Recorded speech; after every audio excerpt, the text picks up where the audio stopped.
And thank you very much, Rob. Darrell K. Royal, Texas Memorial Stadium here in Austin, Texas. And we've got a good matchup for you as the Cal Bears out of the Pac-12 come into town to take on the Texas Longhorns. Hi, everybody. I'm Gus Johnson along with Joel Klatt, and welcome to Austin, where tonight, folks, we're going to get an opportunity to see maybe the best player in college football, Jared Goff. Some say that he could be the #1 overall pick in the NFL draft. He's only a junior, and he's got a golden arm. I tell you, I think he could be the best kept secret in all of college football. Number 16 for the Cal Bears. He's 6'4", a big arm. The NFL scouts absolutely love this guy. He can make every single throw in the book, but it's more than just that. It's the way that he plays with his mind that I love. He knows where the ball is going before the wide receiver even does, and he gets it there on time. The coaches for Texas told us very simply, and they played a lot of good quarterbacks in their time. This guy's the best they've ever faced. I can't wait to see him tonight. All right, quarterback is the story in this game, folks. If one rotten apple can spoil the bunch, then one bright light can shine on everybody. Gerard Hurd, he's a redshirt freshman from Denton, Texas. He may be that spark, that's right, that juice that Charlie Strong has been looking for. Well, you speak of introductions, right? Jared Goff is going to be introduced to America tonight. Well, this is Gerard Hurd's introduction to the Texas fan base. They have been waiting down here since 2009 when Colt McCoy walked to that locker room at the Rose Bowl in the national championship game against Alabama for a player like Gerard Hurd. They think he is that player to give them the life and Gus, the spark that you talked about. My question would be, will that spark turn into a full-fledged fire here tonight in Austin? Because it could. This kid is that electric. All right, this will be the 6th meeting between these two teams. Texas has won all 5. We'll see what Jared Goff and the Bears have to say about that right after this.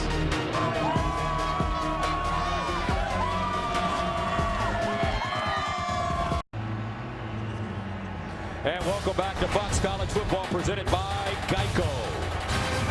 Darrell K. Royal, Texas Memorial Stadium, and Cal and the Longhorns ready to battle as Cal comes into Austin for the first time in 45 years. Time now to join the 3rd member of our team on the sideline.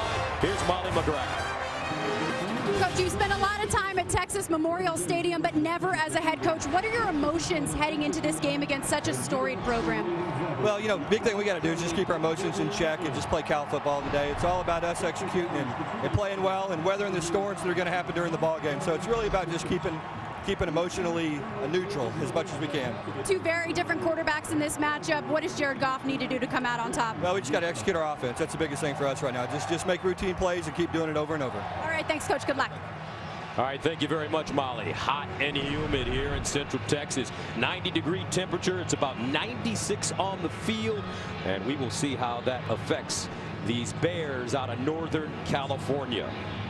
Cal won the toss and elected to receive the football, so Nick Rose will send it away. Trevor Davis and Muhammad back deep for California. This series dates back to 1959. Texas leads it 5-0, and we're underway from Austin. This one kicked deep and out of the end zone. So Jared Goff coming on the field for the first time. A couple of things you need to pay attention to when the Bears have the ball. Well, his running back, Daniel Lasco, is suffering from a hip injury. So the guy who needs to control the middle of the field is the tight end, Steven Anderson. Now, it's a flex tight end. He's a great player, former walk-in. Watch him in the middle of the field. And then Malik Jefferson for Texas. He's a true freshman, and he is the emotional leader for a Charlie Strong-led defense that has a lot of young players on the field, very athletic. First down and 10 at the 25 for this young man. Jared Goff out of the shotgun. And Goff will throw it on first down. Near side, caught out of bounds at the 30-yard line as Darius Powell makes the reception.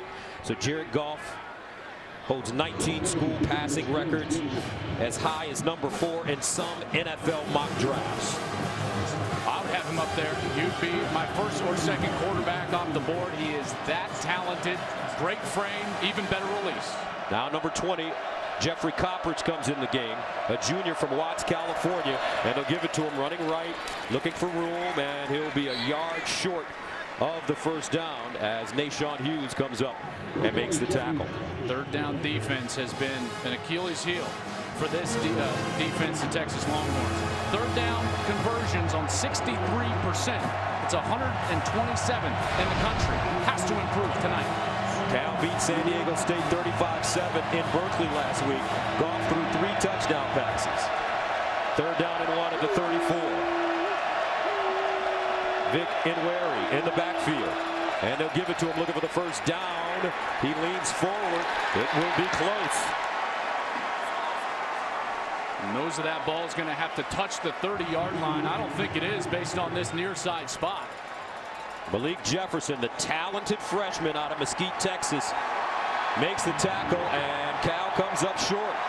So that'll bring up fourth down. Sonny Dykes thinking about going for it already on their opening series.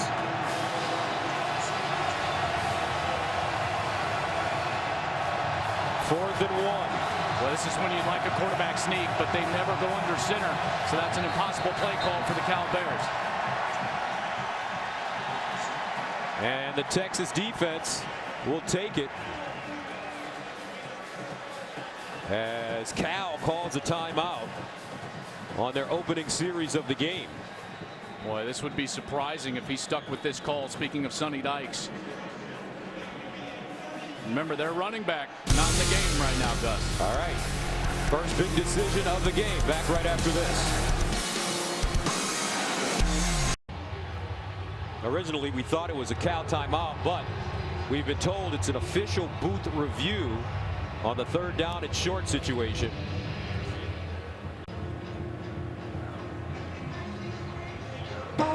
After reviewing the play, the ruling on the field of the runner being short of the first down stands.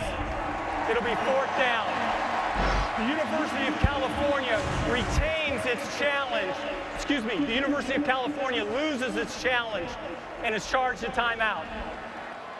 I like the fact that this is upheld just because you can't see the ball, so there is no definitive proof. You can guess where the ball is at, but Cal still with their offense on the field, starting running back Daniel Lasco not in the ball game. So Sonny Dykes rolling the dice, opening series, fourth down. There's Lasco out with a thigh injury. Fourth down and 1 at their own 34.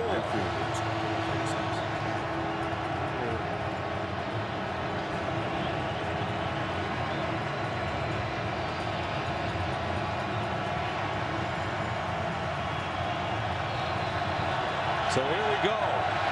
Fourth and short. And they'll pooch it. Goff punts it away.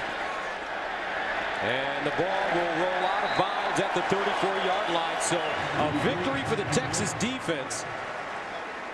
And Charlie Strong ready to send out his talented redshirt freshman quarterback. And here's what we should look for when Texas has the ball. Well, just as their defense has struggled on third down, their offense has struggled staying on the field on third down conversions, only 24%. We'll see if that gets better with the insertion of Gerard Hearn as the starting quarterback. And then the Cal defense, they've been much maligned over the last couple of years. It's been all about that Bear Raid offense, but they are improving. Granted, they haven't played great competition in the first couple of games, but statistically much better. Empty backfield for Hearn on first down at his own 34. He looks to throw it. Hearn to the sideline. Caught. Jonathan Gray lined up as a receiver, and Hearn put that one right between the 3 and the 2. They say he's not a great practice player, but when he's on the big stage, a whole different animal erupts. Turn on the lights then. Turn on the lights. First down and 10 at the 44. Gray in the backfield. And they'll give it to him running right, and he'll get to the Cal 39-yard line. So let's tell you something about this young man, Gerard Hearn. He's from Denton, Texas. Geyer High School, won 2 state championships, and he's a loosey-goosey guy. That's right. He wants to keep his team loose and having fun so that they're playing their best football. And you can already see the energy that this offense is playing with in their first couple of snaps. He's got 4.5 speed. Here's Hearn. Quarterback draw. Tries to get outside. Turns the corner and tiptoes out of bounds at the 35. Jalen Jefferson there to grab his ankle and force him out of play. It doesn't look like an important play, but it is a very important play because it's creating a very short yardage third down situation. A great management play from Gerard Hurd on a designed run. 10 rushes for 96 yards last week against Rice. Led the team 4 of those over 10 yards. Explosive guy. Gained 4 yards on that play. 3rd down and 1 at the 35. And they'll run it left. Some misdirection. And this is Jonathan Gray. Jalen Jefferson again defensively. They didn't give him the spot. So that brings up 4th and 1. Texas going for it quickly to the line of scrimmage. And they'll pitch it. Gray running outside, cuts it in, and I don't think he got the first down. No, he didn't. Terrific defensive pursuit. Hardy Nickerson, the son of the all-time great Cal linebacker Hardy Nickerson Sr. Darius White also there. So both teams coming up big on 4th and shorts. Cal with the ball right after this.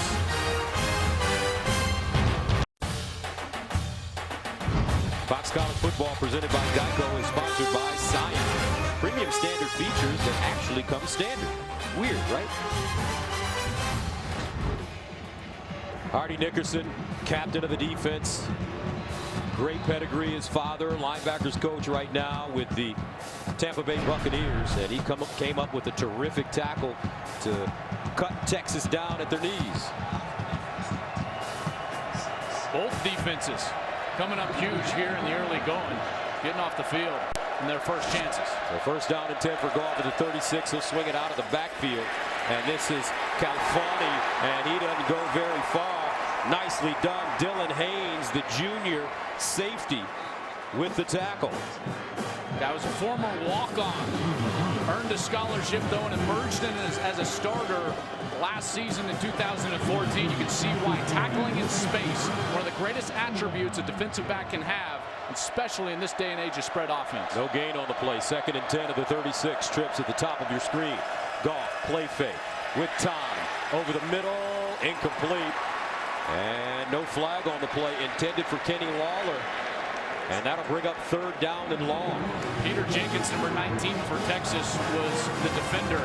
Thought he might have got away with a little grab. He was falling down at the time, maybe some incidental contact there, but a big 3rd and 10 opportunity here, Gus. As fluid as the Cal offense has been this year, it sputtered on 3rd down, converted just 36% of the time. That's 80th in the nation. 3rd down and 10. Bears need to go to the 46 for a 1st down. Here's Goff, steps up in the pocket, under pressure. He can run a little. He'll pick up the 1st down as he slides down at the 48-yard line in front of Antoine Davis for a gain of 12. So deceptive with his foot speed, but I love the decisiveness that he runs with. Right there, as soon as he sees the hold, he didn't step up and try to throw the ball. He saw the sticks, knew he could get a 1st down, and heads upfield to move the chains. 1st down and 10 at the 48. 2nd series for Cal. Here's Goff. Near side. Dropped it out of the backfield. In Wary. A nice run after the catch as he gets out of bounds. Antoine Davis there to push him out of bounds after a gain of 9. Goff plays with such calm in the pocket. Even on the 3rd down when he takes off. Nothing gets to this guy. He just moves methodically and in rhythm all the time. 2nd down and 1. His offensive line keeps him pretty clean. In Wary running, and he'll pick up the 1st down as he's stopped at the 36. Desmond Jackson in the middle making the tackle.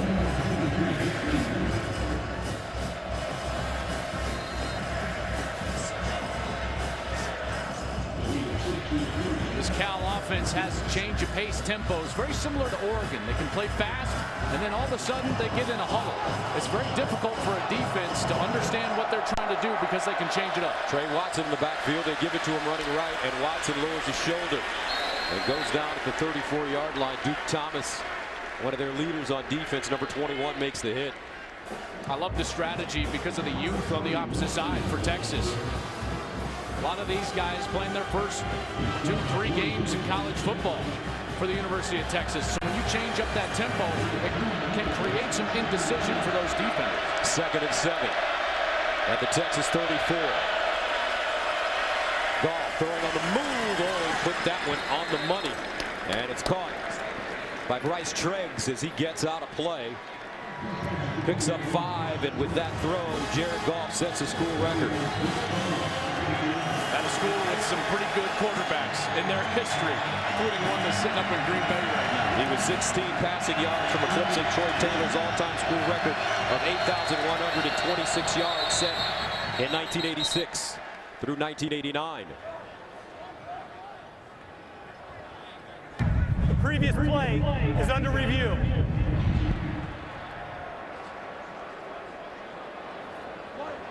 And you talked to Jared before the game. He seemed calm and confident. You know, this is a guy that has now played a lot of football, and more importantly, not just him playing a lot of football, but all the guys around him. His offensive line is very experienced. Here's the last play. We'll see if he came down with it a couple of feet, and then the lunge. The rule a bit different than it is in the NFL. As soon as he establishes control, then a couple of feet, and then that lunge is going to be deemed a football act. I believe that's going to continue the process and be a completion. Mike Pereira back in Los Angeles, our rules expert. That 3-step process, I feel like, was completed there, Mike. Yeah, I think so too, because if you look at the way that the rule is worded in the rule book, it talks about getting control of the ball 1 foot down and then maintaining control long enough to perform an act. That's what it says, an act common to the game. Now the question is that extension of the ball to the sidelines enough of an act? You know, I think it is. I mean, to me, that's the 3rd step of the process. Now, when they're writing all this information down, that usually leads you to believe that they are going to reverse this and use the whole notion of them just going to the ground. But again, it's a 3-step process, but they ruled on the field that it was a catch. To me, is there enough to overturn this? I really don't think so. You know, he gets the foot. There's clearly control. And right there's the lunge. Clear control. And again, Mike, this is different than the NFL, who has clarified their rule on this act common to the game. Right. That's correct. And that's After the whole reviewing the issue. play, the receiver did not maintain control of the pass. It's an incomplete pass. It'll be 3rd down for California at the Texas 43-yard line. Excuse me, 34-yard line. Game clock operator, please reset the clock to 9:58. So Jared Goff has to wait a little longer to set that record. Take those yards away. Gus, this is one of my main problems with replay in college. To me, that's a catch. That's a catch, and in all day particular, because it was ruled a catch on the field, there wasn't evidence that allows that to be overturned. Making it a little complicated nowadays. 3rd down and 7 at the 34. Vic Inweri in the backfield with Goff.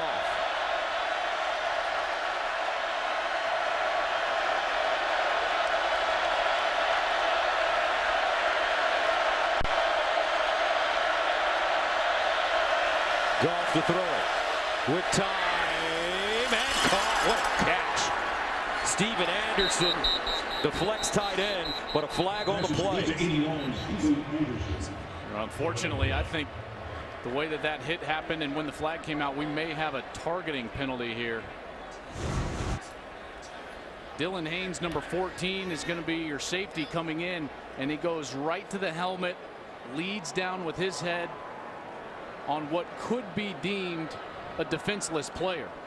So that might be the last play of the night for Dylan Haynes. Happy to come in on this too. Mike Pereira back in Los Angeles, your thoughts? The result of the play is a catch. During the catch, personal foul. Targeting. This is, as we hear the announcement being made by Mark Duddy, the only foul they call targeting. The key is that the receiver is still in the process of making the catch. The key here is that the receiver is in the process of making the catch, which makes him defenseless. Now, any contact with the helmet to the head or neck area doesn't have to be the crown of the helmet, so any contact becomes targeting, and that's the difference of the rule when you're dealing with a defenseless player. So to me, targeting's called, the player's going to be out for the rest of the game. Wow. It's hard to argue with the letter of the law. The issue I have with the rule, not the calls, is what is the safety supposed to do as the offensive player is ducking his head and the levels are changing on the field.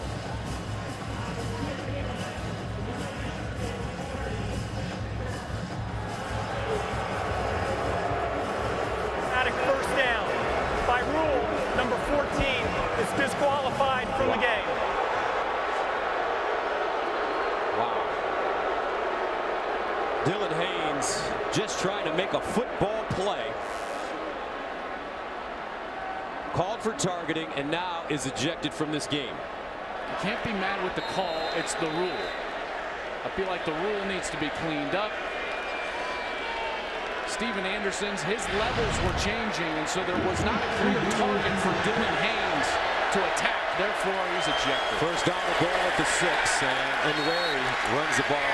It's not just the rule, Joel, but it's the interpretation of the rule. Exactly. And the officials have to be given some leeway for the interpretation of that rule, because it was clear that Anderson caught the ball and was ducking down, and there was no way that Dylan Haynes could have pulled up. No, and he didn't have any other place to hit Steven Anderson. That was the only opportunity he had to get him down to the ground. Second and goal at the 7-yard line. Second series for the Cal Bears. Goff, play fake in the end zone. Incomplete. Intended for Kenny Lawler. Well defended by Antoine Davis. Good throw here from Goff. It's maybe a little behind, actually, Lawler. Lawler had a good route, had some space out there on the left, but beautiful job by Davis of forcing him out to that pylon quicker than he wanted to. Third down goal of the 7. 12th play of the drive that started at the 36. Goff to throw it again under pressure. Goff breaks contain, throws on the run. Caught in the end zone, touchdown, Maurice Harris.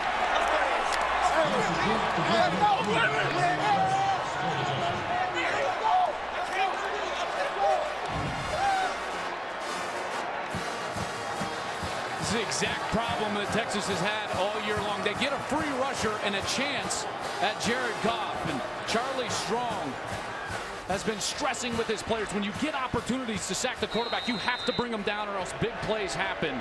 Goff escapes and throws a touchdown for Cal. Last week against Rice, Strong estimated the number of missed tackles at 20 and the number of missed sacks at 10. They missed a sack this time. Jared Goff makes it pay. Cal on top, 7-zip.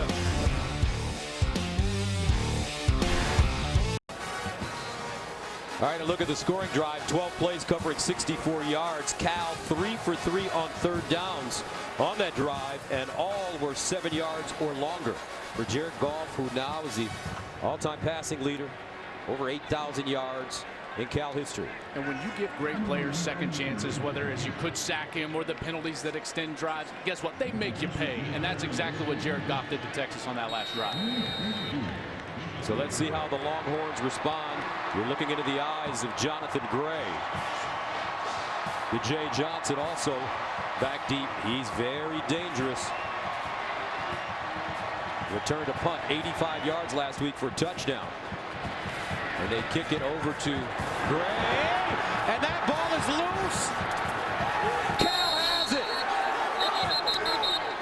And the Golden Bears will take over inside the 15, but there's a flag on the play. Gus, Cal was offsides.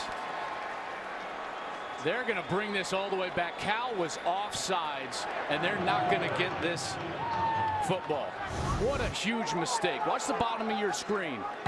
Offside, kicking team, number 31. This is a 5-yard penalty. We'll replay the kickoff. That's Raymond Davison. Playing on special teams. He's a linebacker. Boy, what a huge mistake. And because they were going to try the little pooch kick and not kick it deep, the kicker came into the football just a little slower, and that threw the entire line off of their normal cadence or tempo. And you saw them all try to hold up before that 35-yard line, and they just weren't able to do so. And it removes a huge momentum-changing play from the Cal Bears side. Boy, those mistakes and special teams get the least amount of attention during the week, but that's why those periods in practice have to be so crisp, is because plays are enormous in the special teams, like we just saw there. Have been first down inside the 20-yard line for Cal. So Matt Anderson will have to tee it up once again, and you get the feeling that Cal saw something on tape this week that allowed them to try that kick. It was short. Caught Gray off balance. So Anderson, the left-footed kicker, may send this one out of the end zone. He kicks it short again. And Gray signals with a fair catch and has it at the 25. All right, let's go to Jenny Taft in Los Angeles for Lowe's Game Break. Gus, thanks. Nebraska was down 33-10 with under 9 minutes to play against Miami. They rallied to tie it. We head to overtime, and Michael Badgley with the 28-yard field goal. The Hurricanes win 36-33. Nebraska now 1-2. Both of their losses on the last play of the game. Gus Joel, back to you guys. All right, Jenny, thank you very much. Boy, how about those two heart-wrenching losses for Mike Riley? Two of his first three. The Hail Mary against BYU, and now an overtime loss down in Miami to the U.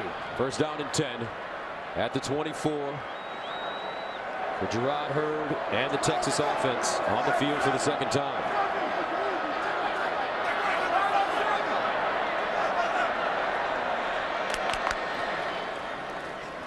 And here's Hurd running, and Hurd will get out of bounds.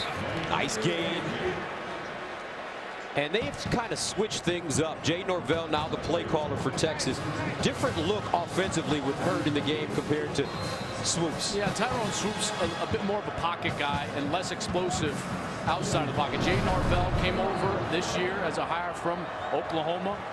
Was on staff there for 7 years and now has the play calling duties for the Longhorns. Here's Gray around the corner with running room, and he's finally tackled from behind at the 35-yard line by Demarie Drew. And when you talk about this zone read game, it becomes so important, the mesh point and the snap. And Hurd did a great job just getting the snap and getting it to his running back, Jonathan Gray, there on the last play. So it's a 6-yard gain. First down and 10, Texas at their own 35. Here's Hurd to throw it. And it's incomplete. Looks like they were trying to set up a screen on the far side. A little too much on that football, intended for Warwick, Ja'Cory Warwick, and that brings up second and 10. Had a little bubble screen up there to the wide receivers. They also had a screen being set up down to this near side. I thought that was more open for Gerard Hurd, but you're never wrong as a quarterback playing your foundation, which is the field side bubble screen. Second and 10. And here's a handoff to Warwick, trying to get around the corner on the jet sweep. Nothing doing. The Cal defense right there. Cameron Walker, the junior from LA, makes the tackle, and it's a loss of 5 yards. Boy, this defense just so much improved over the last couple of years. Coming into the game, giving up only 10.5 points per contest. 4th in the Pac-12, 15th best in the nation. And they're only giving up 34% conversion rate. Good for 4th in the Pac-12, and another third down opportunity right here. Cal opened up with a 73-14 win against Grambling, and then a 35-7 win last week against San Diego State. Third down and 15.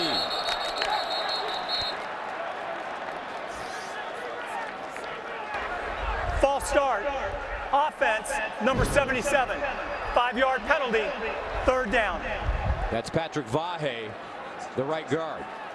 A true freshman, one of 2 true freshmen starting for the Texas Longhorns on the offensive line. In 28 years that Jay Norvell has been a coach, he said he has never coached on a team with 2 true freshmen on the offensive line. Third down and 20 of the 25. Texas has played 15 true freshmen in each game of this season. Hurd with a big running lane. He'll fire it up the sideline. And it's caught by DJ Johnson, still running. Johnson goes down at the 30. He's in the slot. He's going to go outside, and he's actually going to be pressed out of bounds. But he's going to try to reset himself right away.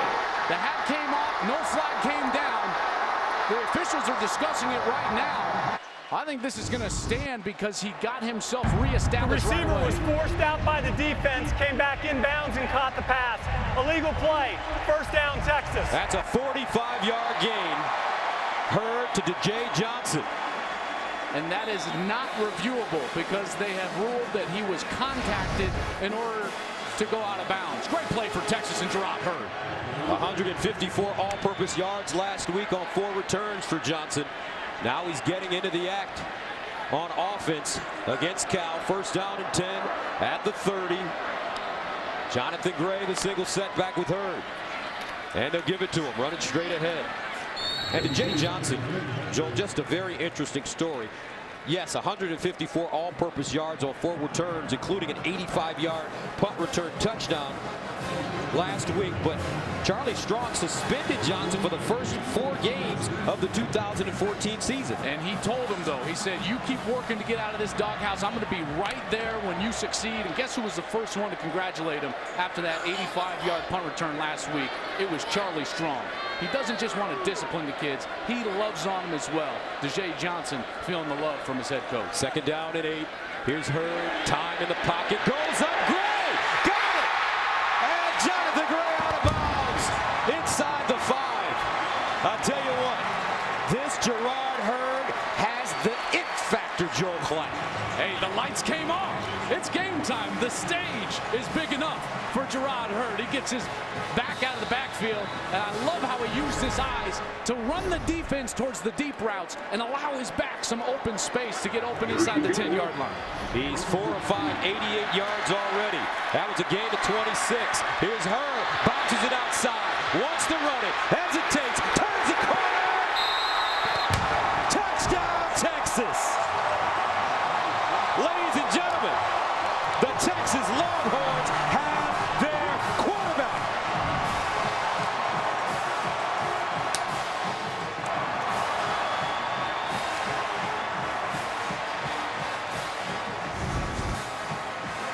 It's a simple zone read with a pass option, but he was forced to run right away because Hardy Nickerson was in the backfield, and that's the athleticism that they've been missing out of the quarterback position. Nothing there, and he still creates his own touchdown. Jerrod Hurd in the end zone.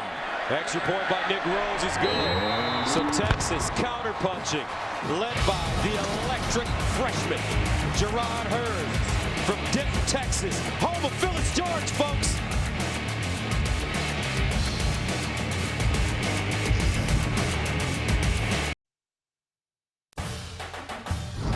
Fox College Football presented by Geico is sponsored by DraftKings. Free one-week fantasy football at DraftKings.com. And by the U.S. Army. Welcome back as you take a look at the scoring drive. And earlier this week, Malik Jefferson said last week after the Rice game, in one game, Jerrod Hurd improved our swagger. Everyone wanted to see him play. He'd been held back like in a prison cell. You could feel it in the stadium. People on the edge of their seat waiting for this kid to make a play and give this fan base and this program some life. And for the first time in a while, this stadium has come alive for their offense, Gus, and Jerrod Hurd is the reason. Let's see how it affects their defense as Jared Goff prepares to come back on the field. Davis and Muhammad back deep, and this one will not be returned. Now tonight, our full day of college football action sponsored by Geico caps off with an early season heavyweight showdown as 19th ranked BYU squares off against 10th ranked UCLA back on FS1 starting at 10:30 p.m. Eastern. And talk about a freshman sensation. Tell you what, Jim Mora has one. And BYU now with their backup, Tanner Mangum, who's thrown both Hail Marys for wins to get them ranked. He's also a true freshman. Good story there, a little bit older, has been on his LDS mission after gray shirting at BYU, but sensational matchup tonight on FS1. First down and 10 for Goff. He'll fire it out of the backfield, incomplete, intended for Nwaneri. Remember, Cal playing without their starting running back. Daniel Lasco is a dual threat. He has a thigh injury and is not in uniform tonight. And those are those routes, those running back routes out of the backfield. They require such precision because of the depth of the route and the angle of the throw being so difficult that when you've got to back up in, it becomes almost impossible. 2nd and 10 at the 25. Goff drops back, sets up a screen. He has his man. It's Muhammad. Muhammad still running, and Khalfani Muhammad picks up major yardage, 17 yards. Jason Hall with the tackle. Boy, I love the play call there from Cal. They're going to get a roughing the passer here as well. Personal foul, roughing the passer, defense number 91, shoving the quarterback down unnecessarily. This is a 15-yard penalty, automatic first down. That's Bryce Cottrell, the junior from Plano. But when you have a young defense, Gus, here's that extra shove there. Official trying to protect Jared Goff. I don't mind the call in his head. That is the worst position to be in as a quarterback. When you fall backwards and your butt hits the ground first with all that momentum, your head is just going to whip back down and hit the ground. So many quarterback concussions actually happen that way. Jared Goff popped up right away. And now Jason Hall has to be walked off the field. That play call, though, that aggressive young defense, a lot of times young defenses don't recognize the screen. So you allow those young defensive linemen to get upfield, drop the screen behind them for a big play.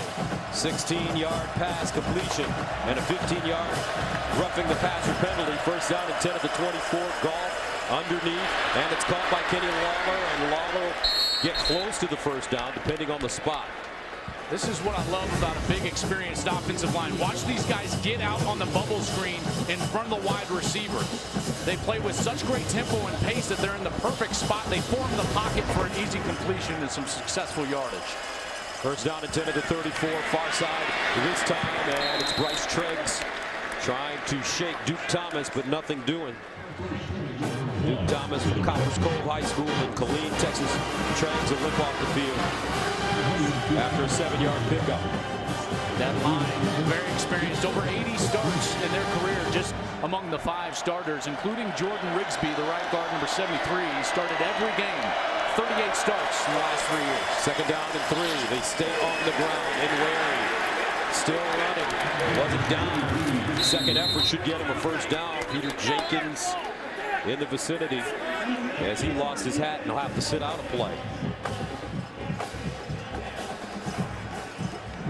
The only way he's able to stay in is if it's a foul that actually knocks his helmet off, like hands to the face. Then he can stay in the game, but now he's got to come off. First down and 10 at the 22. And Vic and Wary again. And they'll be lucky if they spot it at the line of scrimmage. In Wary, a different kind of running back than Daniel Lasco. They consider him a power back. Well, he's a big frame, 230 pounds, 6'1". He's got some wiggle to him, but that's his specialty, to be inside the tackles. 2nd down and 11 at the 23. Kenny Lawler, the receiver at the bottom of your screen.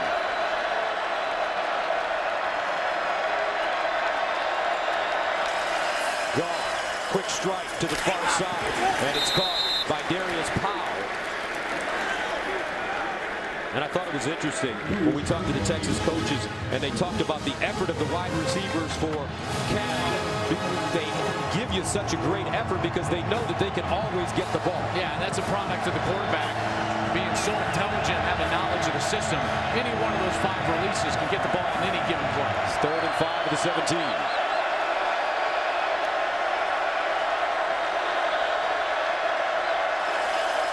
Play fake underneath, caught at the 10-yard line, and that's Anderson once again. Steven Anderson, the senior from San Jose. Goff actually saw the blitz. Here it's going to come off the edge. He actually checked the play, and he knew he was going to get his tight end right in that vacated area. That's veteran quarterback play. Brilliantly done by Jared Goff, even if it's just for a short completion. Anderson with 46 catches and 5 touchdowns his sophomore year. First down and goal at the 10. Here's Muhammad slicing, lost it. Texas has a football. That's the effort Charlie Strong wanted. Antoine Davis with the recovery, but Muhammad got smacked.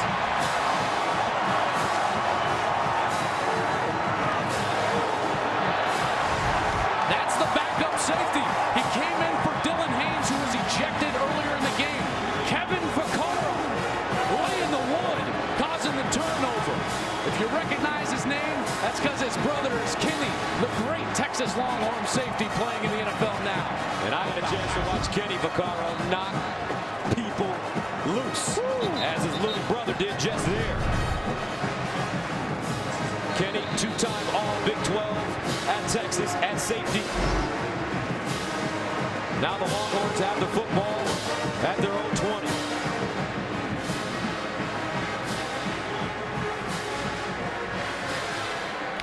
Hurd, pump fake, reverse with room as DeJay Johnson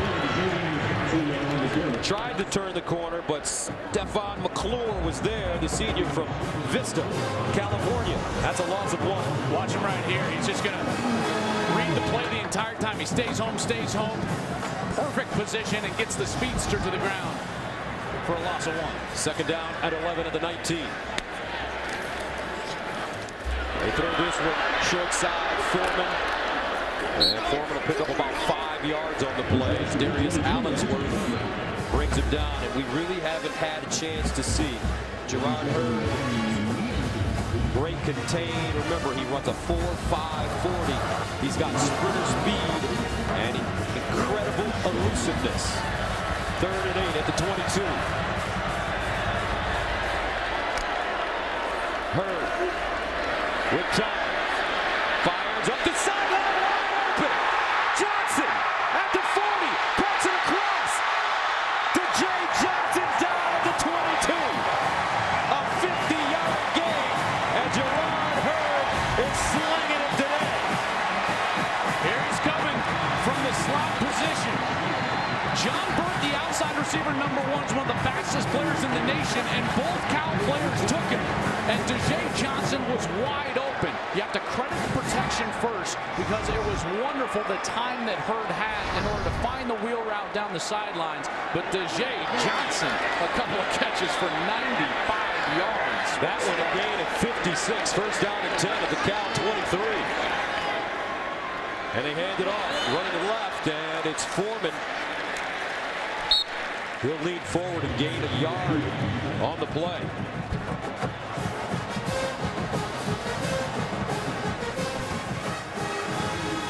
He's an injured Cal Bear. Looks like Marie Drew, number 27, a junior. Cal's leading tackler this season, has 13 stops. 9 just last week. 5'11", 200 pounds. A real leader for them in the back end, and the guy they're going to need on the field tonight.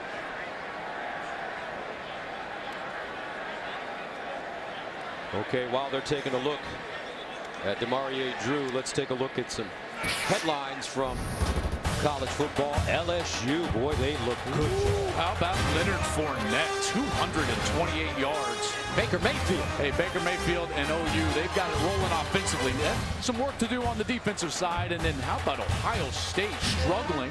Cardell Jones, a couple of interceptions. Barrett coming in the game. JT Barrett, of course, the Big Ten record holder with touchdowns last year. Defeated Northern Illinois only by 7 points. LSU is for real. Watch out for the Tigers because they look physical. Their whole question was quarterback play. And Brandon Harris isn't having to do much because Leonard Fournette is right now the best player in the country. And that was against an SEC defense now. That was a Will Muschamp coach defense at Auburn. All right, that's the end of the first quarter. A lot of fireworks by this man early on. Gerard Hurd, the young man from Denton, Texas, having a good first half. Second quarter coming up after this.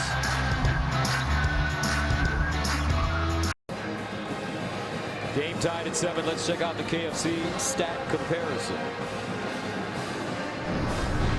I think it's open been that turnover. I mean, that's why it's sitting at 7-7. Cal was driving to take the lead in this game, and now Texas has the ball, been driving right down the field. Another huge thing, this total yards. Last week, Rice outgained Texas by close to 200 yards overall in the game. Texas hanging right in there with Gerard Hurd, the redshirt freshman. Second down and 10 to the 23. And Hurd hands it off. It's Foreman. And when you look at Gerard Hurd, he makes me think of some of the words coming from a wise man once upon a time. Practice. I know you want to talk about practice. Well, he's just not a very practiced player. And the quarterback position is the only position on the football field and in all of sports that you cannot recreate in practice. You don't know until you get out here with a lot of bullets from it. Allen Iverson. Third down and 8 at the 20. I mean, wisdom from That's what Gerard Hurd said. That's what he said. Here's Hurd to throw. With all day throwing underneath. Hits his receiver.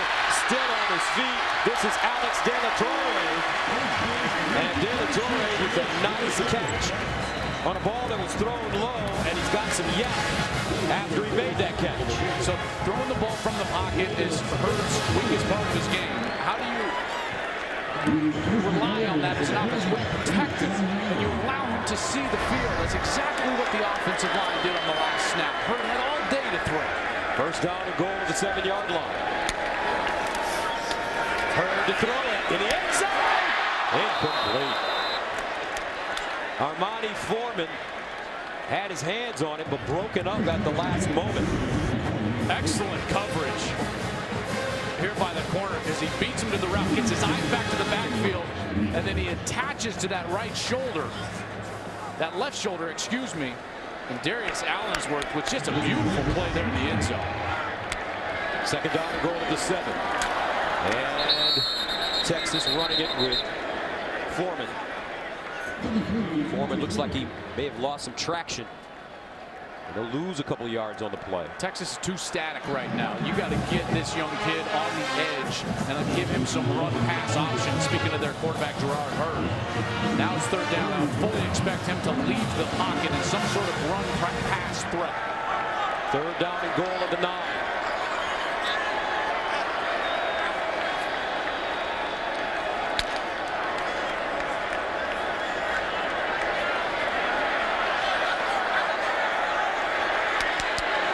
Here's Hurd to throw it.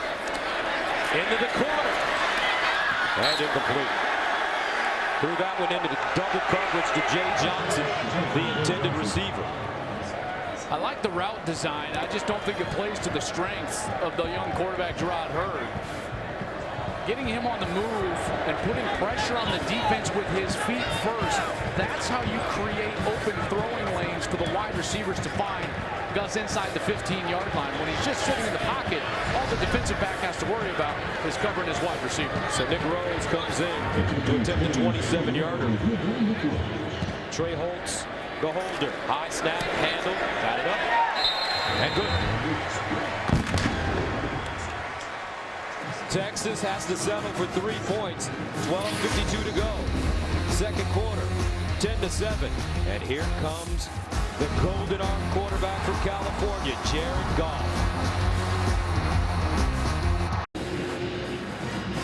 They're rocking in the stands here in Austin. That's because the Longhorns have a 10-7 lead over the California Golden Bears. Jared Goff ready to come back on the field. He's 10 of 14, 89 yards and a touchdown. Nick Rose will send it away.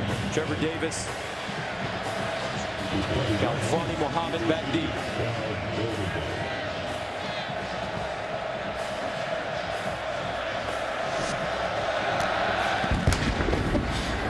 And this one will not be returned. So Joel, let's take a look at how we've gotten here so far. Well, it started with one of those controversial targeting penalties. Dylan Haynes was ejected from the game and started safety for Texas. Led to this score for Cal as Goff gets his first touchdown pass tonight. Then it was the redshirt freshman Gerard Hurd finding Gray and then finding the end zone to tie the score. And as